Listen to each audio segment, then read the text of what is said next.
We must move forward with our new facilities and facilities improvement program. Members of the board, I'm presenting you with a 5-step plan, which I believe will help us get to that world-class status that we all wish to have. Moving forward with our building program requires resolution of issues regarding the proposed expansion and renovation of Chapin High School. Everything else takes its cue from what happens at Chapin High. So what do we do at Chapin? Well, as you would guess, I've had many people give me their recommendations on this subject. I appreciate all of the input I've received.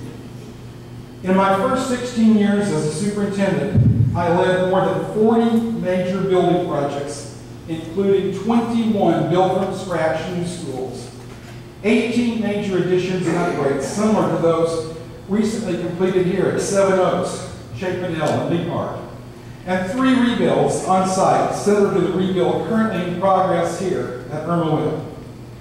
I am told that the total cost for these projects to include the technology and infrastructure necessary to support them approached $1 billion. Without question, the sum total of the angst created by those more than 40 projects for which I have previously been responsible is minuscule in comparison to the angst I've experienced related to the Chapin High School project alone in the short time that I've been here. After processing all of the proposed solutions and or next steps, one thing is clear. There is no recommendation I can make that will be greeted with universal enthusiasm. This is not the first time in my 18 years as a school superintendent that I've had to make a recommendation on a divisive issue. And in this case, as in so many other cases, I have thoughtfully and prayerfully weighed all possible options. I do not pretend to believe that I have perfect insight into any situation. I thoughtfully and prayerfully consider all options and draw on my past experience as a superintendent to make the best recommendations I know how to make. As I worked on formulating the proposal that I'm about to give you, the lyrics from Rick Nelson's 1976 song, Garden Party, kept playing over and over again in my head. Remember the song? The lyrics began, I went to a garden party, reminisced with my old friends, and somewhere midway through the song, this life's lesson is presented. You see, I've learned my lesson well. You can't please everyone, so you've got to please yourself. So what the plan I'm presenting is mine and mine alone. It is not designed to please, appease, placate, or agitate any constituency. Simply put, it is what I believe, based on my past work in this field, is what I think we need to do to move forward positively in District 5. To move forward in District 5, as I see it, we need to do these 5 things. 1, renovate and expand Chapin High on its present site.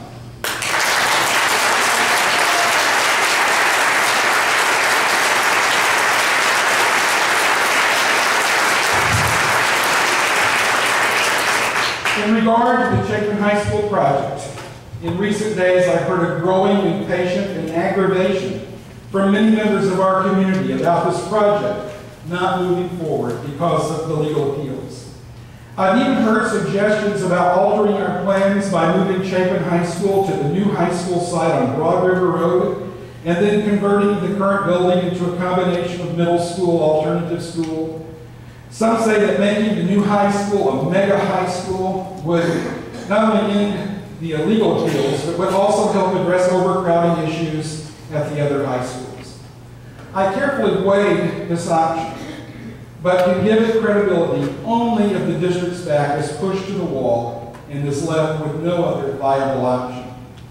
I fully understand the frustration that's been expressed, but I do not believe that abandoning the present site is the desirable solution for 2 reasons. 1, I believe that relocating and or reconfiguring Chapin High would break the bond of trust the district has with the Chapin community, which would create even further emotions of mistrust in our community. And secondly,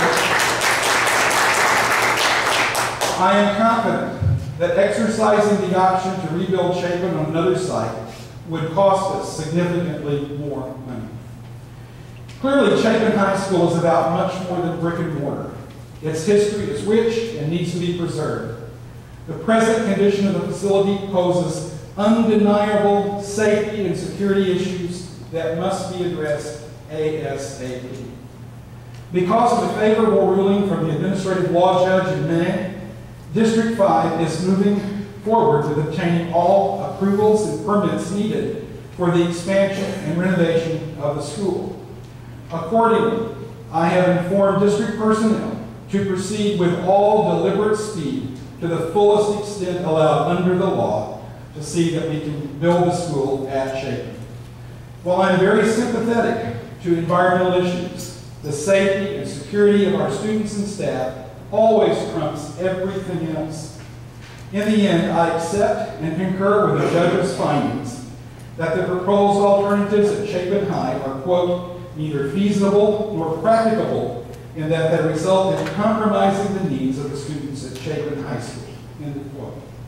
Number 2, build a new high school on the Spring Hill site and open it as a magnet high school.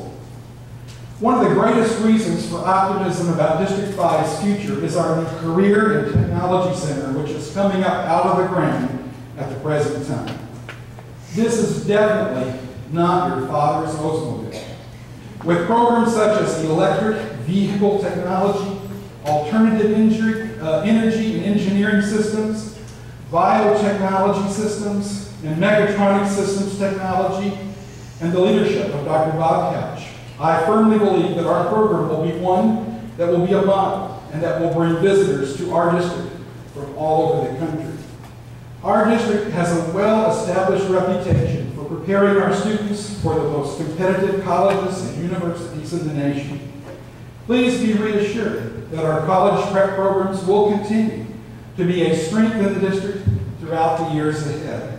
We know, however, that in the 21st century, nearly half of the jobs here in America will be filled by persons with associate degrees or an occupational certificate. According to the Georgetown Center on Education and Workforce, virtually all of the sub-4-year college jobs will require the kind of real-world skills our students will master in career and technical education. With the addition of a true 21st century Career and Technology Center and the continuation of our strong college prep programs, our students will have optimum opportunities to prepare themselves for economically secure futures. But with the addition of a magnet high school adjacent to the Career Center, we will afford unparalleled opportunities for our students to achieve their life's dreams, as well as an economically secure future. While some students will travel from their home campuses of Irmo, Dutch Fork, and Chapin to take a course at the center, the presence of a magnet school next door to the center, housing a variety of magnet programs, will provide students with multiple routes to high school graduation. For example, some students might elect to participate in an early college or a middle college program, both of which could be offered within the magnet high school housed on the campus. One wing of the building is designed for the district's alternative academy for success, thus affording these students greater opportunities for educational rigor and relevance. And furthermore, based on my conversations with Dr. Sonny White, president of Midlands Tech, I envision our partnering with Midlands Tech to maximize our use of the Career Center by keeping the center open for extended hours in order to offer certification programs for our residents who are underemployed or unemployed so that they may qualify for the positions that our local employers are having a difficult time filling, such as many of those jobs that are located at the DC Summer Nuclear Power Plant and the soon-to-be-built hospital. Truly, the Magnet High School, when partnered with our new Career Center, will establish our district as a model for preparing our students and residents of our community for the jobs that will provide economic security in the future. Number 3, we need to make significant improvements to the physical facilities at Irmo High and Dutch Fork High. Much of what I believe about school administration, I learned from the late Dr. H.E. Happ Corley, who hired me as a school administrator in 1977. One of Dr. Corley's beliefs was that, more than anything else, school districts are defined by their high schools. He frequently stated that all schools are important, but reminded us that it's the high schools which have the greatest influence on determining property values and determining where people choose to live. I share that view. That said, we must acknowledge that the physical facilities of each of our high schools is in need of major improvement. Chapin's needs are well documented, but Irmo and Dutch Fork have similar needs as well. The aesthetic needs of both schools are obvious, but the needs go far beyond aesthetics. Irmo needs some major work on its athletic facilities and needs an auditorium. Dutch Fork needs improvements in its athletic facilities, as well as needing a long-anticipated health science facility and improvements in its auditorium. To ensure that our high schools are able to compete with other high schools in the Midlands, we need to arm them not only with a broad range of quality programs, but provide them with the facilities needed to support those programs.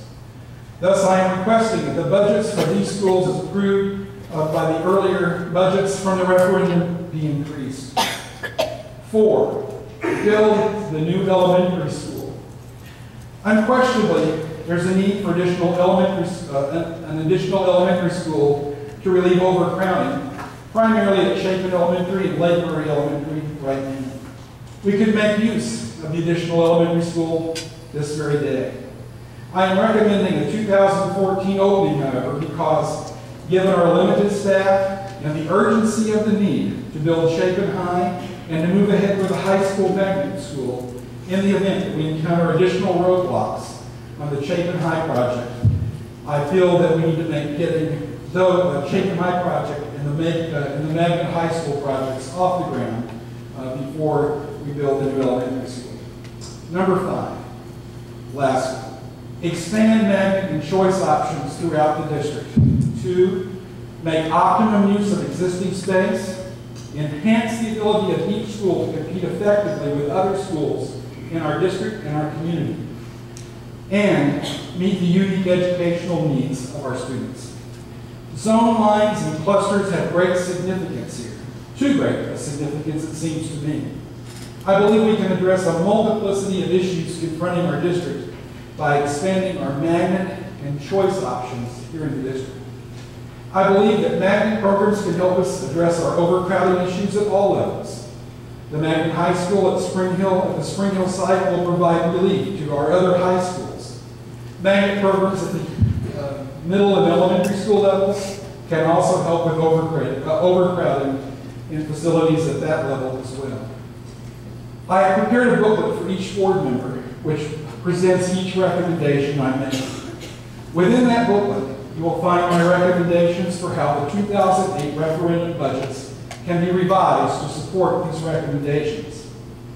The booklet also contains a 5-year projection prepared by Dr. Fulmer on our general fund budget to show why we believe that sufficient revenues will be available to support these projects.